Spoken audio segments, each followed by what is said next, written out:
Hello, everyone, and thank you for joining us today. I am Kate Ledesma, Head of Public Policy for Dragos.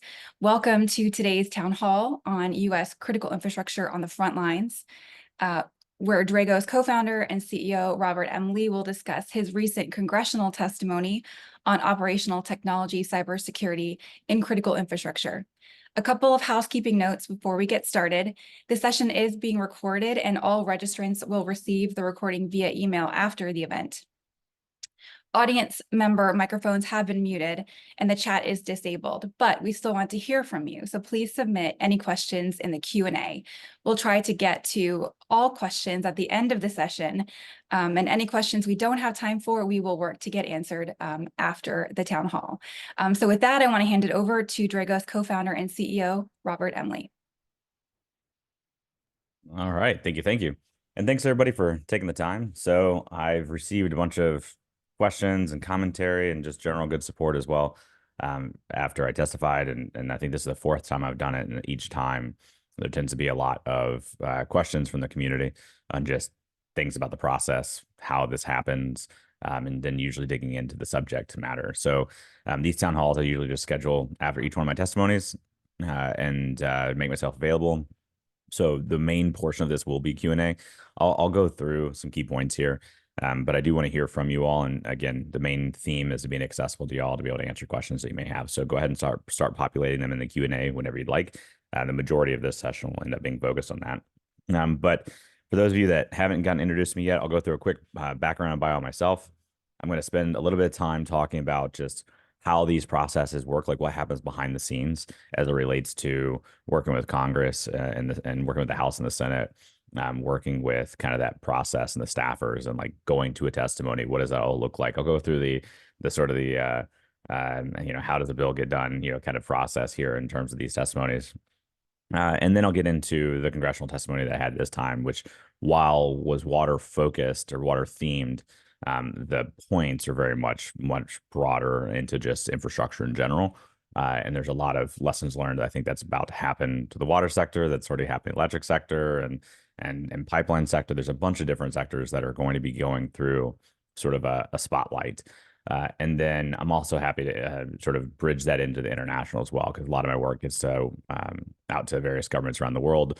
And even though most of my public sort of work ends up being testimonies that are public in front of U.S. Senate and House leaders, a lot of my work behind the scenes in other countries ends up being with their parliamentary members or heads of states or so forth as well. So it's all very, very similar in the focus and the themes that are happening, especially around operation technology around the world. But anyway, so let me go ahead and kick off with a bio for those of you that haven't had the displeasure of interacting with me before. So my name is Robert Lee, the CEO and co-founder of here at Dragos. We're an industrial cybersecurity firm, technology firm, but we also do a lot of major incident response cases and our intel team ends up tracking lots of different threats and vulnerabilities around the world and helps make our tech better in doing so. My background, I got started on the U.S. government side of the house. I started my career in the U.S. Air Force as a cyber warfare operations officer, which is a fancy title for doing offensive, defensive work. I spent most of my time over the National Security Agency, built out the U.S. government's mission, looking at state actors breaking into industrial sites around the world. And then also at that time was going out and authoring SANS classes. So I authored the 515, which is industrial security visibility and instant response, and then the 515, which is the cyber threat intelligence course. So still teach to this day over there. I try to find the time a couple times a year to jump out and get to engage the community and teach. And then obviously founded Dragos and been doing that for the last 8 years, and it's been a fun ride. I set that stage to say over the last, call it 15 years, and maybe more. I mean, obviously more so, but for me, the last 15 years of this journey have been really interesting to start seeing these marketable changes in our community, the awareness around cyber threats to infrastructure, and the different levels of audience that have it. There was at one point in time kind of the inner circle, people that we all knew each other's names, and you could probably sit around a fireplace together, and just the amount of people that were actually in the know back then for specific industrial cyber threat discussions. That had then grown to, okay, well, there's the practitioners that really understand that infrastructure is at risk. And that is different industries and different companies at any given time. I still go into some companies today And the cybersecurity practitioners are like, what are you talking about? We have an air gap. And it's like, what are you talking about? You definitely don't. You have some that are like air gaps. Yeah, that's 20 years ago. Hey, here's the topics that we're having a day and what we're doing. And so there's a wide range that you can find even at the practitioner level, if you will. But since the pandemic, the discussion got to a CEO and executive level pretty quickly. And I want to say that there was a couple driving factors for that. One, of course, was just the remote connectivity aspect, where a lot of executives thought they were disconnected from operations from the enterprise. And then they would find out that people were remoting in from home to be able to access the plants or substations or so forth. And they're like, well, we definitely can't be disconnected. I know I'm not technical, but you can't tell me we're disconnected and we can remote in from home. And that drove a lot of conversations. I think there's also a lot of awareness around SolarWinds, even though that ended up being an IT issue publicly. Privately, that version of SolarWinds was embedded into some very, very sensitive remote access capabilities across large global portions of critical infrastructure. And the Russians, whether they realized it or not, ended up having direct access to like gas turbine control systems and things like that by compromising that. And that really scared a lot of the policymakers because what essentially took place in the SolarWinds case from an OT perspective is a lot of the policymakers said, okay, got it. A foreign state compromised us. It can happen. Go find those assets and tell us how wide of an issue this is, how far scale the issue is, and what are we going to do about it. And a lot of the asset owners and operators came back to them, and a lot of the trade associations and ISACs and others came back with, well, we don't know. Like, what do you mean you don't know? I'm okay with we got compromised, but you're telling me we can know what got compromised, the exact version, how to look for it in the environment, and you still don't know if you have it? It's like, yeah, asset identification is hard, and monitoring an OT is not really there, and that really scared a lot of policymakers. And so I saw a pretty big shift from both the pandemic and SolarWinds into the desire for policymakers to know a heck of a lot more, not about critical infrastructure security. That's been going on for a long time, but specifically down to operation technology. And then as kind of that OT or industrial control systems, ICS sort of discussion evolves, more awareness around the threats happened. And we saw big things like pipe dream, which I'll talk about a little bit, which really, really scared policymakers, rightfully so, especially the ones that were getting various classified briefings about more details around it. And that translated into a theme of time's up. We've been talking about this critical infrastructure thing publicly since 1998. I'm like channeling, your internal congressman here. Of we've been talking about this publicly since 1998, Presidential Directive 63, that critical infrastructure is vulnerable to cyber attacks. We've had various sector-specific agencies. We've had various trade associations and industry groups, and we've had all these conversations, and we're still at a place that we don't know how to do like detection and response. We granted everybody's doing a lot on prevention, segmentation and firewalls and patching. Got it.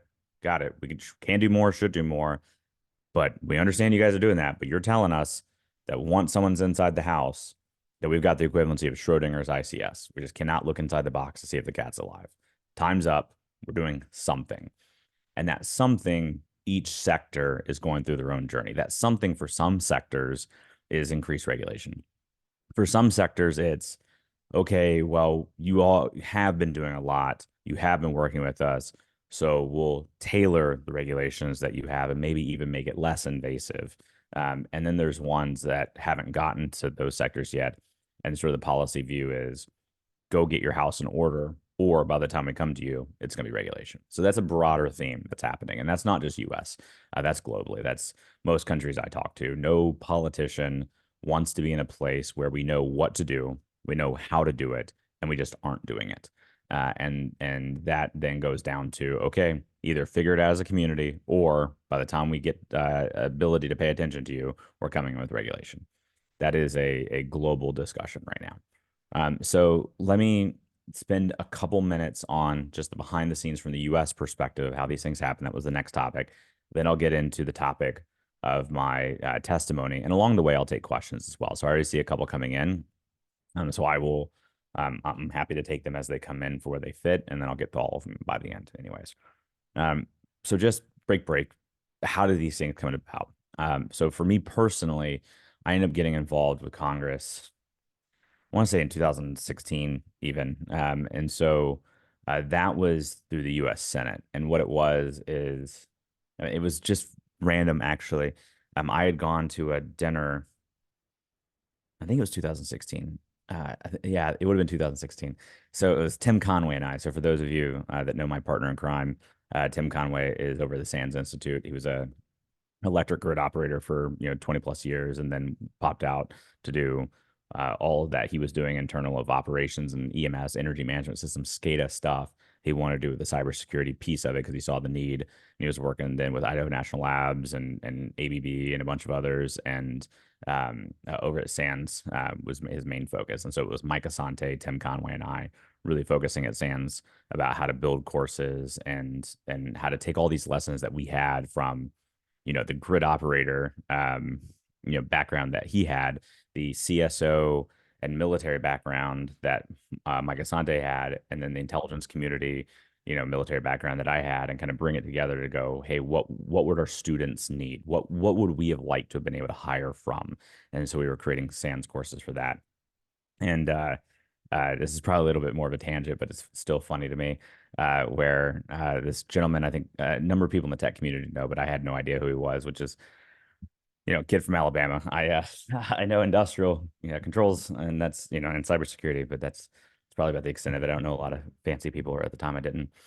And this guy Tom Siebel calls us up, and he's this billionaire out in California. I think he like created some type of Siebel Systems, whatever chips or something. Anyways, and he calls Tim and I up saying, like, really care about electric reliability. Like, really want to talk about electric infrastructure. Like, okay. And Tim and I go to this conference to speak, and we're thinking cyber. And Tom wanted to have a conversation with us. And we did the panel on cybersecurity and what had just happened in Ukraine, because Tim Conway and I got to lead up on the investigation in Ukraine 2015 cyber attacks that caused power outages for the first time ever through a cyber attack. And that's, again, where a lot of policymakers started paying attention, was 2015 when they saw that. And Tom was like, all right, so what are you doing about EMPs? And we're like, wait, what? Like, what do you mean EMPs? And they're like, yeah, EMPs. What happens if North Korea like drops a nuke like right above our system, like versus just dropping it on the city? You think they're just gonna like do it above to maybe mess with our electric system? Anyways, Tim and I had some fun with it. Tom's a smart guy, nice guy. Not here to represent himself, unfortunately, in the call, but he had some very thoughtful questions too. But the EMP ones were very fun to me. Anyways, long story short, Tom Brokaw, he was a famous journalist.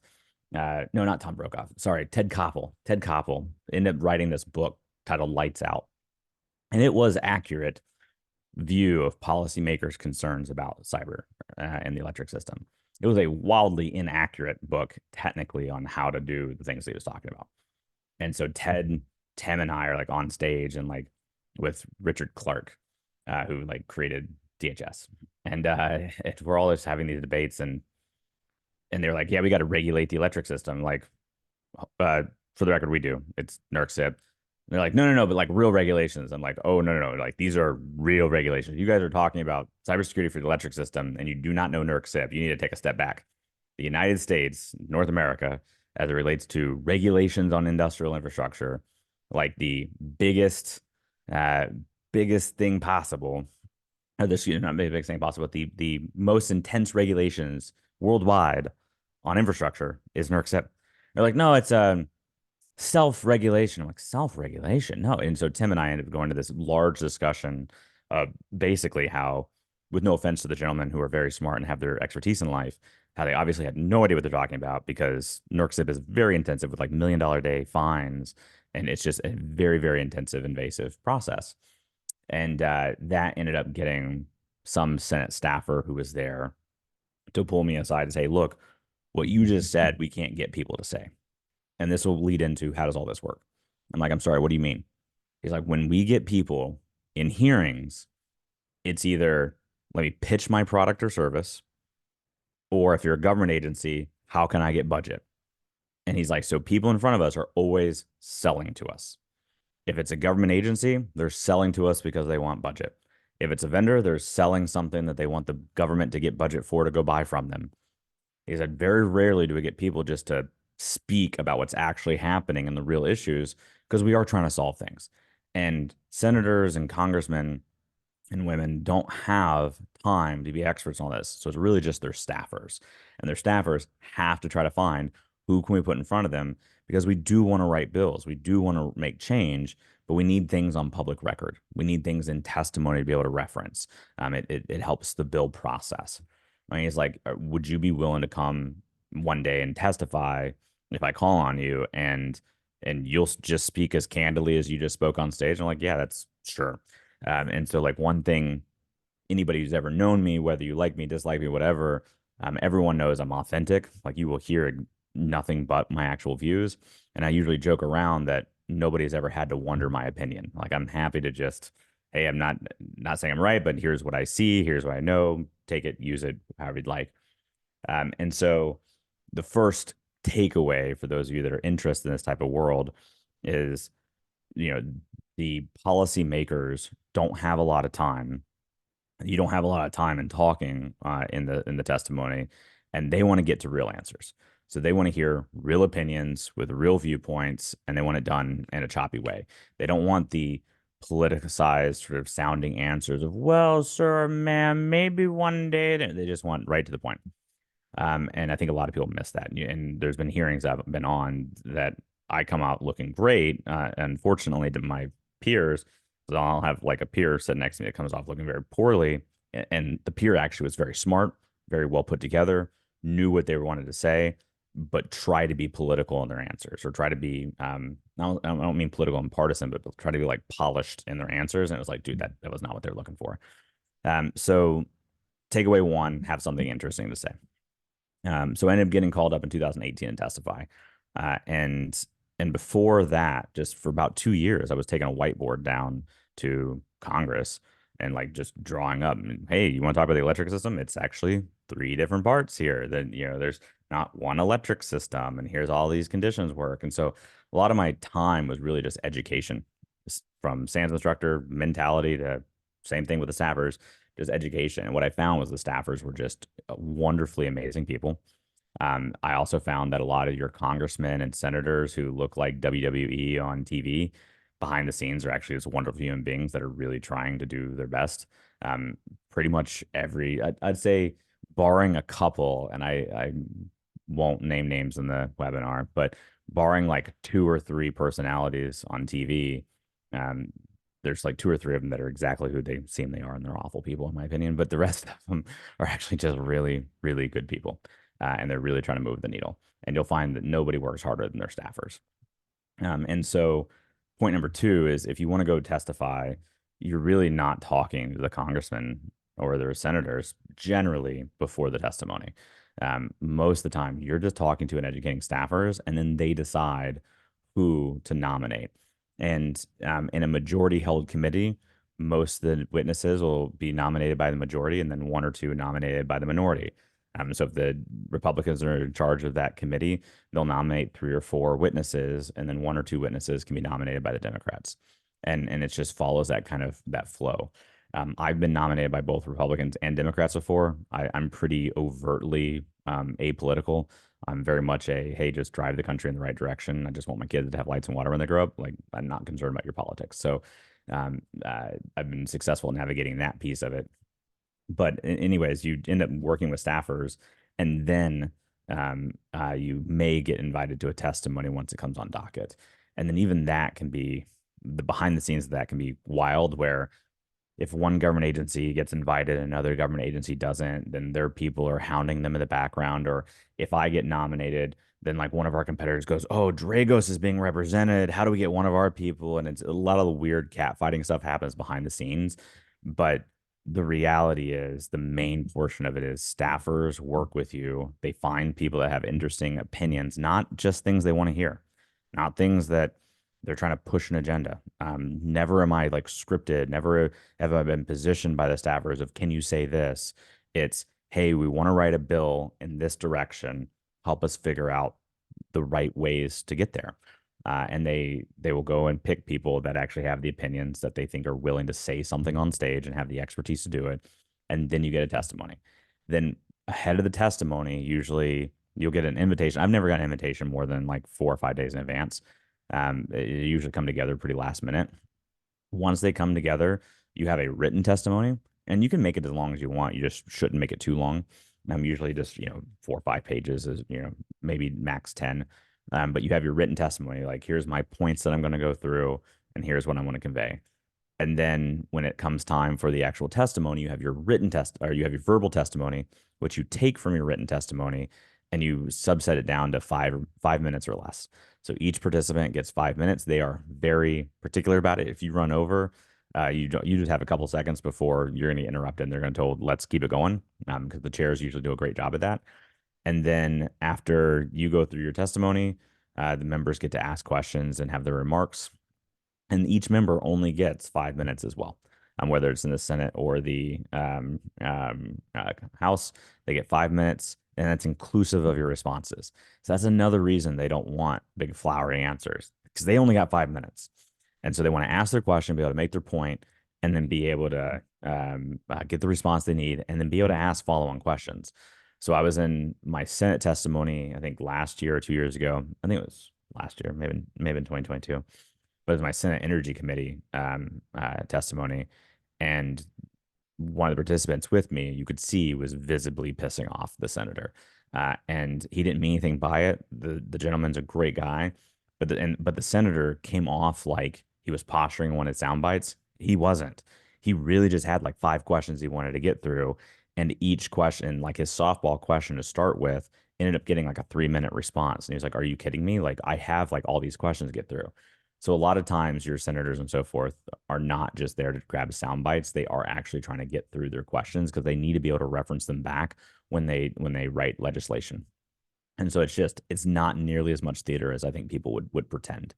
But let me then get into my points, and then I'll try to go through sort of what I said in this testimony, what I think it means for the broader infrastructure industry. And then I'll close with just like some final thoughts on it. And again, just open up to questions writ large about all these things, whether it's how these things work or the testimony or kind of what's coming up for what sectors or whatever.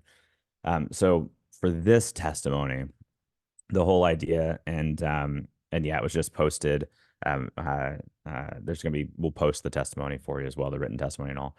But for this session, it was the U.S. House of Representatives, so Congress, but Congress is U.S. House, and it was the Subcommittee on Cybersecurity and Infrastructure Protection. So they're the kind of the oversight agency for CISA, but they have a broader mandate, but CISA is kind of their baby.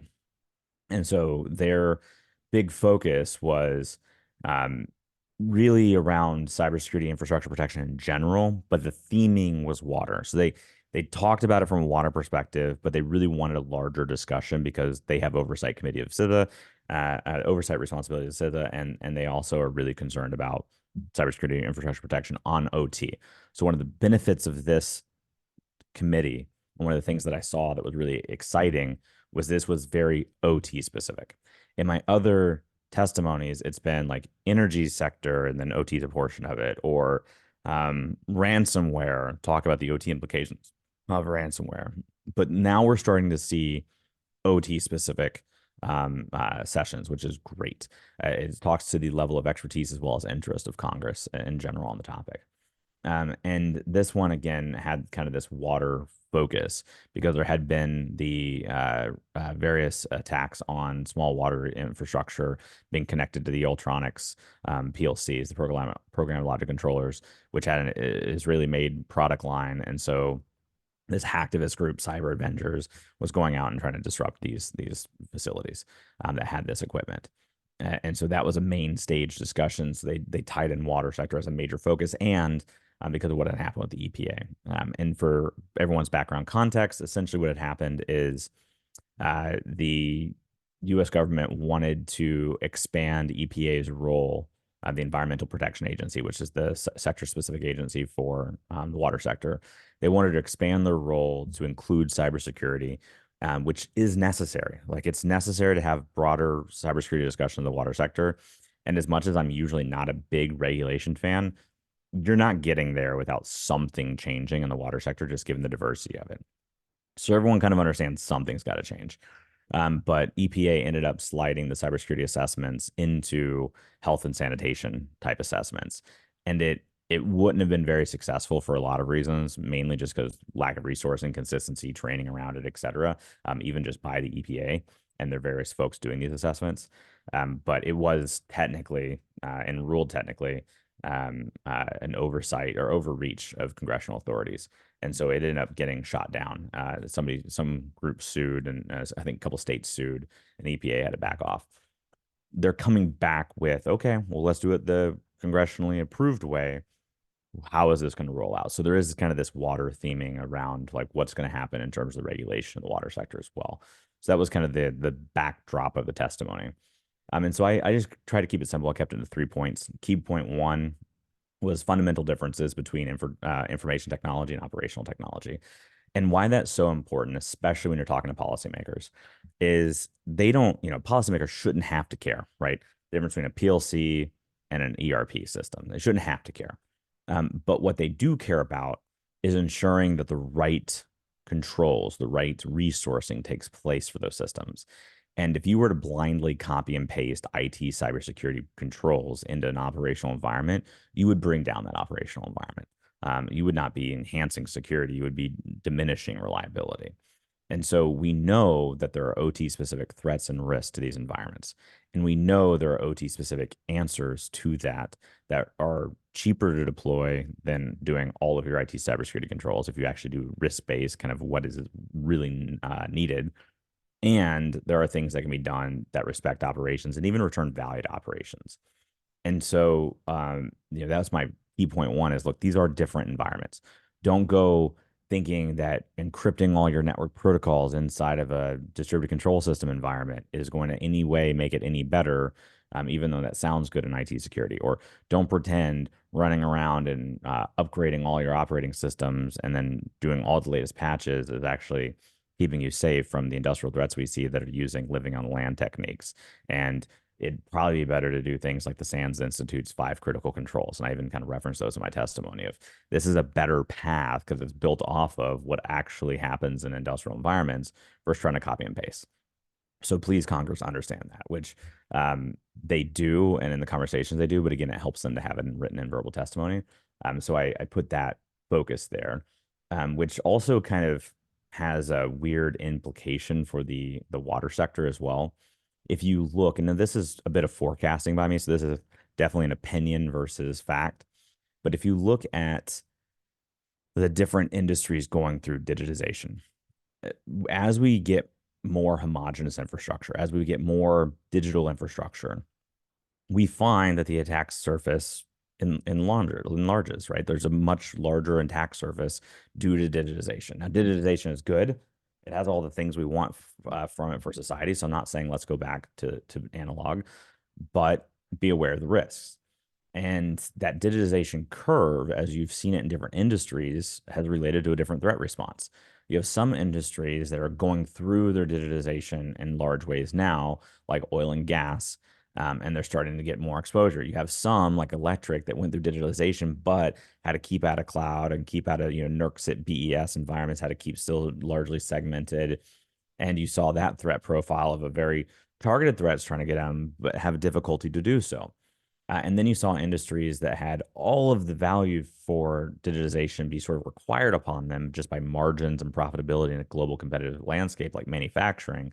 And as manufacturing went through this massive digitization and connectivity without doing the security of their plant floors, we saw them be the number one industry by far hit by ransomware attacks.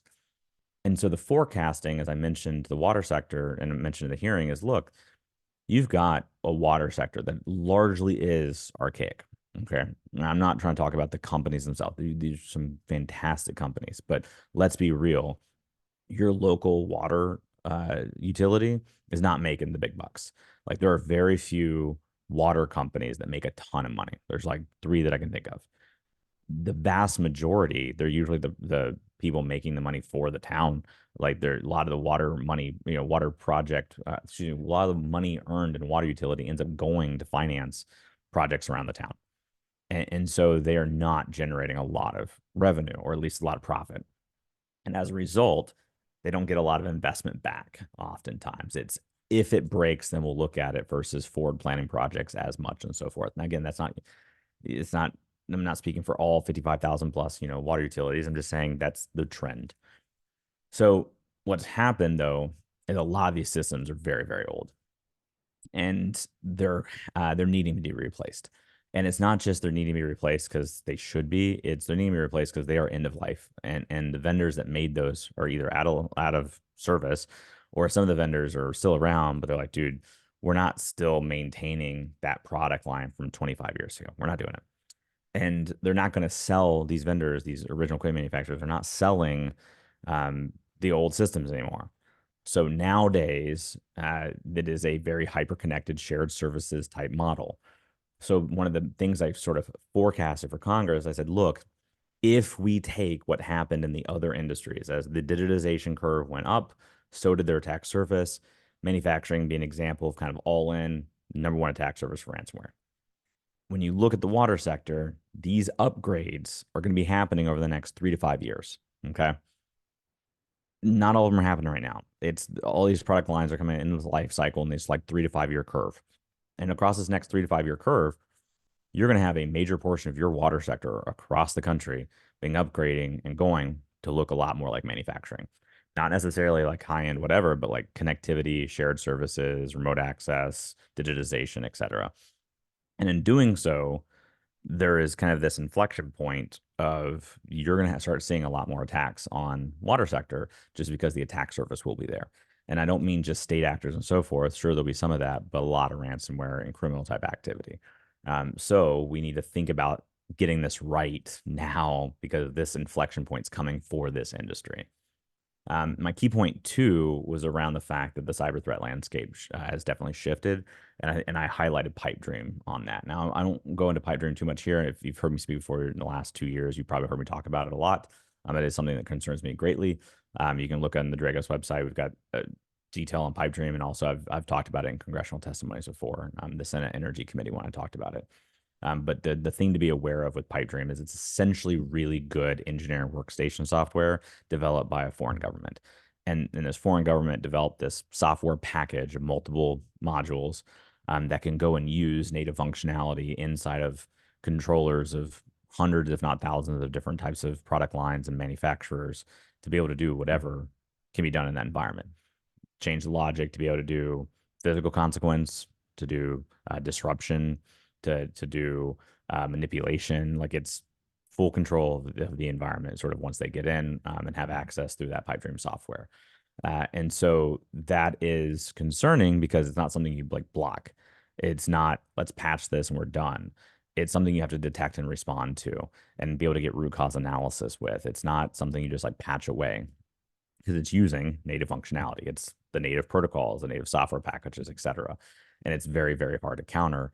And a lot of the guidance we see out of policy frameworks, regulatory frameworks, cyber best practices, whatever, tend to be very prevention focused. We had a blog about this a couple of years ago where we looked at NIST and 6043 and all the different standards and found that about 95% of the guidance that goes to asset owners and operators is preventative, patching, segmentation, passwords, antivirus, access controls, et cetera. So, which implies that less than 5% of the guidance is getting split across detection, response, recovery. And those are the things you got to be able to really nail if you're going up against a pipe dream like capability. And so I talked about how not only does pipe dream concern me for what it is and that state actor that has it, but other state actors will be developing similar capabilities, and those style of capabilities will eventually get to criminals.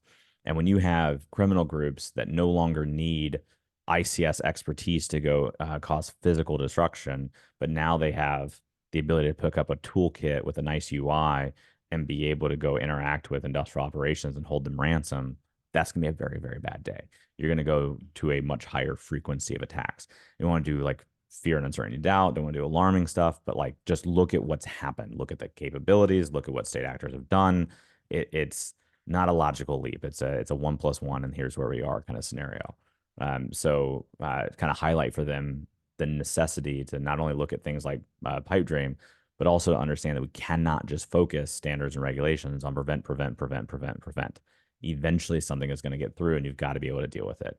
And I even highlighted some of the good work. We worked with a utility during the Volt Typhoon case where we did the instant response, but we had deployed our technology, turned on kind of the managed service that we have, the managed hunting that we have, and ended up finding that they've been compromised by the Volt Typhoon group, which we track as VoltSite. And this is a very sophisticated state actor targeting industrial infrastructure and electric infrastructure around the world, but mostly in the United States. And it was one that really concerned the government. And the beautiful thing was that utility was doing all the right things. It was a mid-sized utility, but they were doing like what you would do in the 5 critical controls. They were doing prevention and segmentation, but also detection, response, recovery, et cetera. And they were able to hold off and kick out this entrenched, resourced state actor by doing the basics, essentially. And I thought that deserved to be highlighted because way too often we're like, oh my God, everybody's doomed. You can't do it. Oh, the adversary is so advanced. Oh, it's so hard. And it's like, what are you talking about? Like, you just have to do it. It is doable. Like, defense is doable, but you just don't get it because you talk about it or because you bought a box. Like, you got to actually go put in the work. But I would actually argue that defenders have the upper hand over adversaries. But if you don't do security, then of course it's not going to be great. And so I highlighted that, there are examples where we've won and we've shown that. And then my point through is the public and private sectors must work together. And this really, I'll make this really simple. And again, I'll start opening up to questions here shortly. My view of public and private sector working together is playing to your strengths. There are some really amazing things the government can bring to bear that the private sector just shouldn't be doing or can't be doing or can't resource well, and vice versa. Like in my Senate energy testimony, I made the very strong worded statement of, hey, I cannot think of one cybersecurity technology to come out of a government lab, including like various national labs, that is at all used in the private sector. Not really. Like they'll like play around with it, but nothing that is even close to as good as what you can get in the market. So why are we spending hundreds of millions of dollars, if not more, to constantly put out these grant fundings for national labs to create their own technologies or government agencies to create their own technologies, and it doesn't do anything for us? The taxpayer money, it's not free, it's taxpayer money. Stop calling it a free service provided for the government. No, it is a taxpayer funded service. You could redirect those resources and have a lot more benefit elsewhere. I've made that statement before. But on the other side of it, there are some really wonderful like rule setting, strategy setting, regulator discussions, et cetera, that only government should be doing. And so instead of everybody trying to play everyone's role, why don't we just play to our strengths? It seems pretty logical to me. Like, when I think of like CISA as an example, they do a lot of amazing things and they can do a lot of amazing things, but putting a tool out on GitHub or offering a free pen test service, again, that's not free, like sounds great, but it's not moving the needle for those players. But telling them what are the 3 threat scenarios that are actually relevant to the water sector that we should all focus on, yeah, that's good. Or, hey, CISA, can you help us as a voice of government harmonize the regulations? Because some industries or have like 3 or 4 or 5 different cyber related regulations on them, and they don't mind doing the right thing, but let's do it efficiently instead of 4 competing in regulations. Let's just do one of these. Those types of things are really powerful. And my policy position really just comes down to real basic things. Number one, it's the why, what, and how. I think the U.S. government, and I think governments in general, should set the why. Why are we doing this? We're private industry. We have things to do. We have things to focus on. Why are we inflicting this pain on ourselves? Like, why are we doing something? Why are we changing? Nobody likes to change. Why are we changing? And that's where we get into, well, here's the threat environment as we see it. Here's the concern.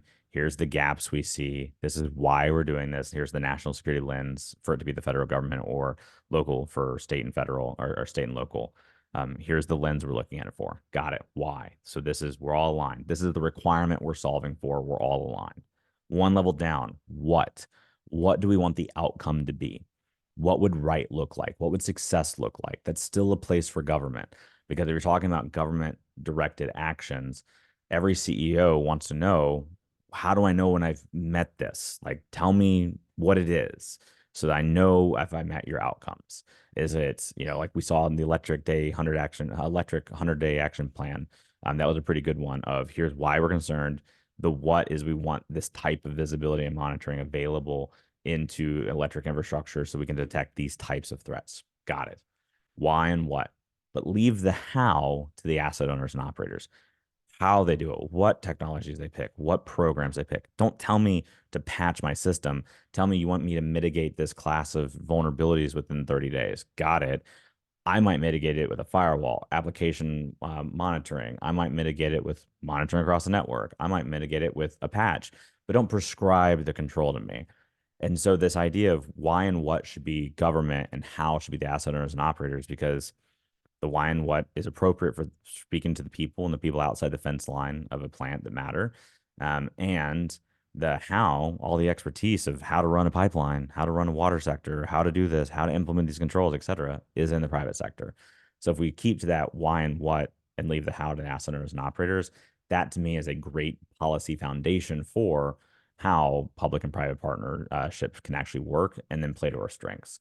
And we highlighted some of those things like through Neighborhood Keeper, like what we've done with U.S. government and Rockwell and Dragos and some others partner together. And we searched through like our Neighborhood Keeper system as an example, which is a technology above. So basically, all of our Dragos platform installs, wherever people deploy the technology, they can freely opt in Neighborhood Keeper if they want. And so it's a collective defense framework. It allows us to see not your identity, not your data, but allows us to see threats and vulnerabilities kind of across the world and be able to look for them and push out rapid detections and stuff like that. And like we showed an example where government said, here's why we're concerned with this Rockwell vulnerability. Turns out there's a state actor developing exploits and capabilities against it. It's not just a vulnerability. What do we want? Hey, well, we want to be able to know, is this relevant to us? Is this in the United States?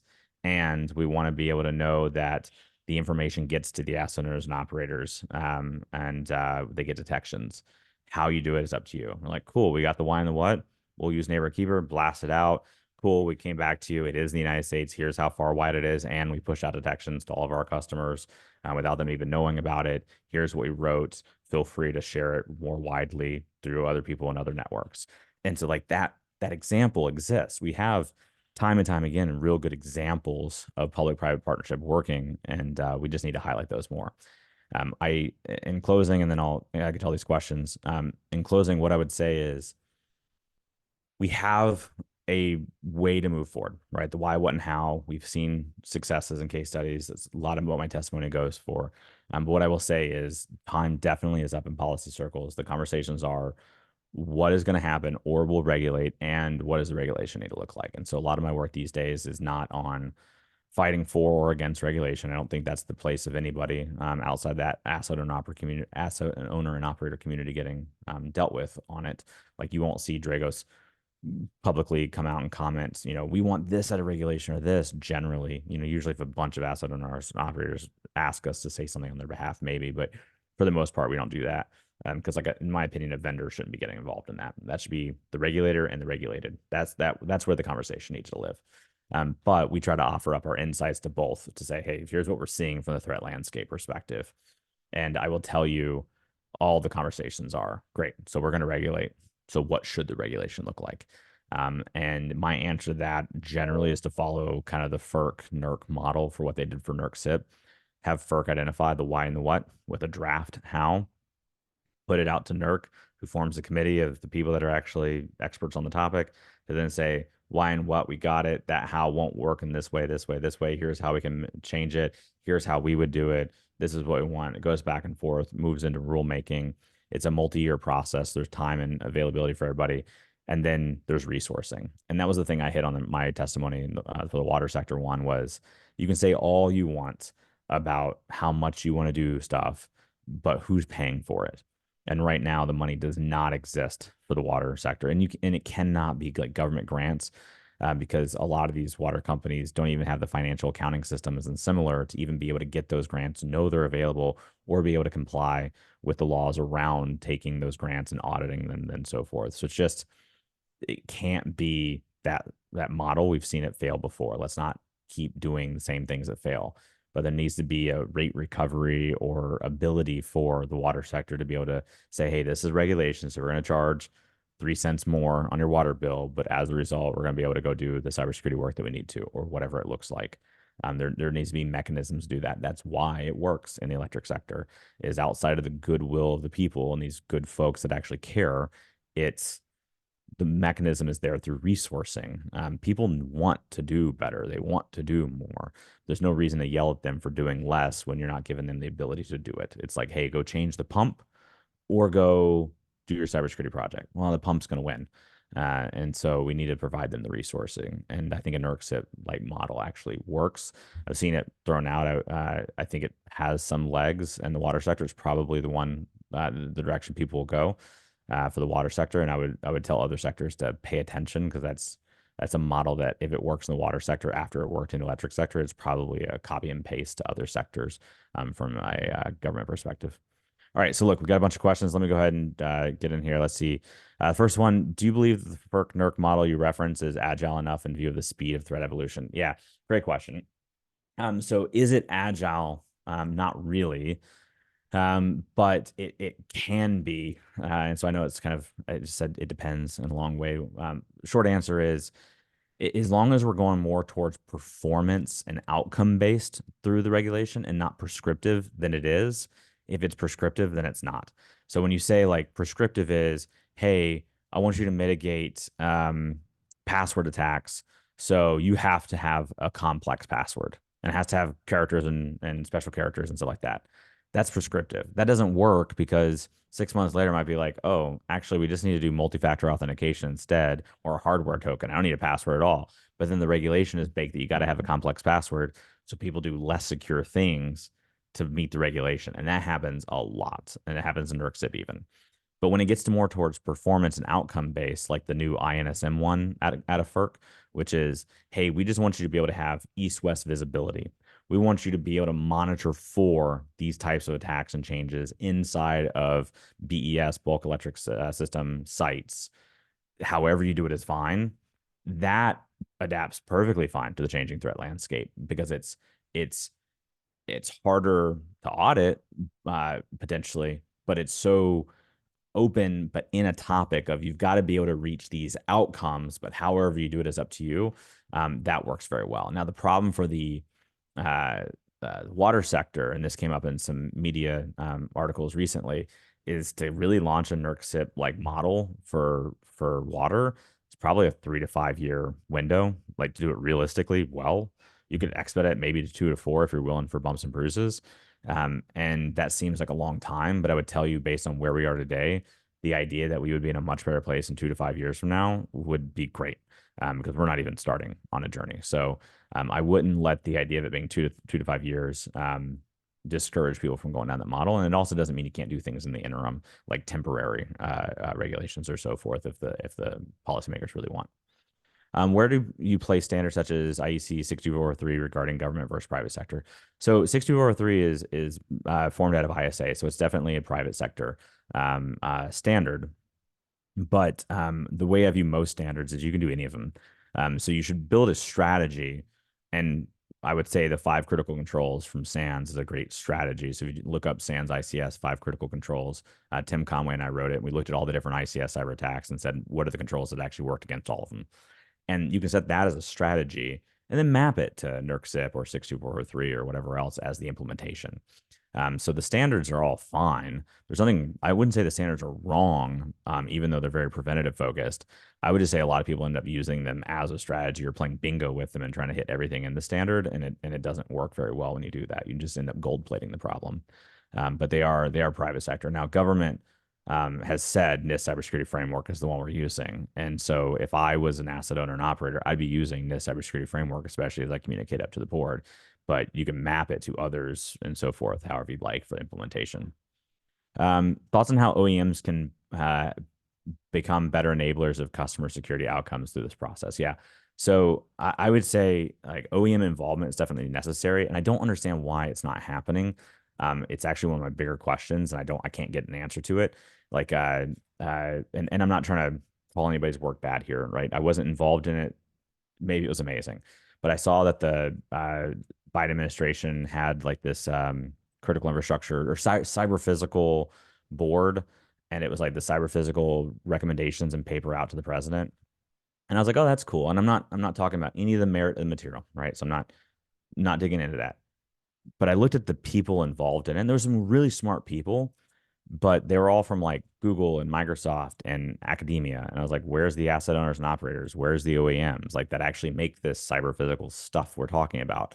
And so I do I understand why asset owners and operators can't publicly say, here's how we really feel. Like there's sort of issues there. That's why trade associations and so forth exist. But I don't understand why OEMs aren't more present. I think it's more they're not getting involved. I don't think it's like I just don't think they're getting involved as much. And so they're not getting invited to the table, but they need to be because there's definite lack of OEM representation in a lot of these discussions, and it causes some concern. Now, on the flip side, the OEM policy people that I've met do really want to position like the OEM's goals on things. And it's like, come on, guys, like you have a broader place in the community. So there's a little bit of both there. Let's see. How well does NIST Cybersecurity Framework 2 apply to OT? Do we still need to drive OT security with compliance, or has the CSF matured that every OT company should practice cybersecurity to protect their operations? I would say NIST Cybersecurity Framework 2.0 is fine to apply to OT. Again, you just got to complement it with what actually matters for OT. That's again would do the 5 critical controls and then map it to NIST Cybersecurity Framework. But some companies will do cybersecurity without regulation, and some won't. Let's just be candid about it, right? So, have they matured enough? There are some companies out there that go well above the regulations because they are a mature organization. They know it helps the community, and they know it's in their best interest as a company to reduce that cyber risk. We've met plenty of them. There's a bunch of those asset owners, operators out there. But then there's the bottom 20 or 30% in any given industry that won't spend a dime more than they're required to by regulation. And unless you do regulation, it's not going to happen. And I would tell you the diversity of the water sector, you are not going to educate 55,000 plus water systems on exactly what to do in cybersecurity and get a consistent answer. You're going to have regulation at the end of the day. I hate to say it. Years ago, I probably would have fought it. But the water sector, as an example, is a good example of one that will have to have regulation. I just hope that we follow the why, what, and how model and allow the asset owners and operators a lot of input into a more outcomes-based regulation. Let's see. I listened to testimony. How do you see secure by design being implemented by solar manufacturers and EVs? Are they leaving it up to the installers and utility companies? Yeah, this is another good example of where there could be regulations. So like right now, if you're a manufacturer, especially of solar and EV and chargers and any sort of distributed energy resources, price and time to market is the big thing. And so if price and time to market are your drivers, which is also true in like the IoT market, but if price and time to market are drivers, security gets cut early. And so we are putting in a lot of insecure products, EV charging stations, solar farms, wind sites, et cetera, into our electric system. And they do not have very good product security or good security at all. There are some that do, but most of them do not because of the time to market and price. So there is a market condition that is encouraging risk transferal from the manufacturer to the consumer. And the consumer is not being made aware of that risk. Okay. When that happens, that's a perfect opportunity for regulation. Of, hey, we are going to create a regulation to control the market condition, not to regulate the individuals, but to control the market condition of, hey, everybody, you must have X, Y, and Z to enter the market. And so it creates an even playing field for every manufacturer. And so they can all pass on the cost or whatever. That's a great example of what should be done and what can be done when you have that type of situation. But unfortunately, I don't see anything happening there. I think that there's just not enough regulation on the OEMs or manufacturers themselves. Like in my Senate testimony in 2022, I guess it was, I think I'm probably one of the first CEOs ever in front of Congress to call for regulation on myself. I was like, hey, right now, and I don't mean this in a xenophobic way or whatever, I'm just a paranoid person about supply chain. I said 100% of Dragos' software development is done in the United States. We don't outsource overseas whatever our product development, because we put our product into, data centers and nuclear power sites and, oil and gas refineries and high-end targets. So I want to control my supply chain. Why am I, as the CEO of one of the only U.S. origin, cybersecurity critical infrastructure products, OT specific, why am I allowed that choice? It doesn't make sense. That's a market discussion now. There should be things I'm held accountable to. But when we say things like secure by design and we see all the papers and discussions, whatever, you still go ask, what does that mean? And people are like, I don't know. And so on the flip side, like, yes, there's things that have got to be done, but there's a number of there's a number of government positions that, like, you should do more. And it's like, cool, tell me what more is. Well, I don't know, but you got to do more. And like, that's not an honest conversation either. So you need both. Let's see. I got time for a couple more. What are some challenges working with international governments that share critical infrastructure services and trying to implement your recommended changes? Yeah. International governments, you just got to understand their policy structure and how things work. So when I have conversations in Saudi Arabia, as an example, there's a big sort of like, we're going to do it anyways. Like, I don't care if that asset owner or operator complains.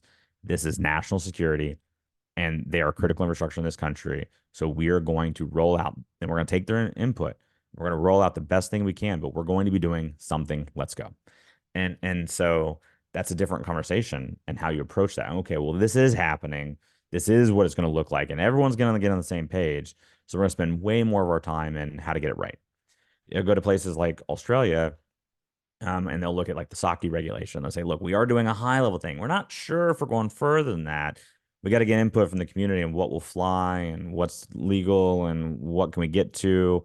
And so we gotta get that captured and understand the level of risk. And we also get to get the economic regulators to actually pay for it. So one side of the government, like in Australia, as an example, one side of the government can say, you got to be this tall to ride the ride. And the economic regulator can say, I'm not going to give you the money to get that tall. And so you're an asset owner, you're going, dude, I'm one side of the government saying no, and one side of the government saying go. What do I do? And so in that situation, there's a lot more like hearts and minds and like building the discussion and trying to bring the awareness and help understand, okay, well, how can we get these groups to work together and threat landscape awareness to help them understand, and then the use cases, and then it's the let's get to the what does right look like and so forth. So it very much matters on the different governments. And Singapore, as an example, it's a smaller country. So a lot of the work they're doing there is very inclusive and taking their asset owner feedback, but it's 20 or so at a time that they can have those conversations and they can really move the needle very well. And so each country kind of has their own flavor, but I'll tell you, I'm pretty excited about what's happening in Singapore. And so we'll kind of pay attention there quite a bit in terms of what they're doing with the code of practice and then various ways of doing regulation there. But I know we're spinning it down. We've got a bunch more questions. So what I'll end up doing is I'll end up taking all of these and maybe we'll get a blog out or so forth answering all these. But long story short, I appreciate everybody for dialing in, and we'll make sure we get all the questions answered and out to folks. And thanks again for spending some time with me. Hopefully this was a little bit informative about how this stuff happens. I know when I first got involved, I had no idea. And so, yeah, hopefully it's useful. And thanks a lot. And Kate, over to you. Thanks, Rob. And thanks again, everyone, for joining. As Rob mentioned, we will get the responses to the additional questions out. If you have any other questions, please feel free to reach out to us, and have a good afternoon.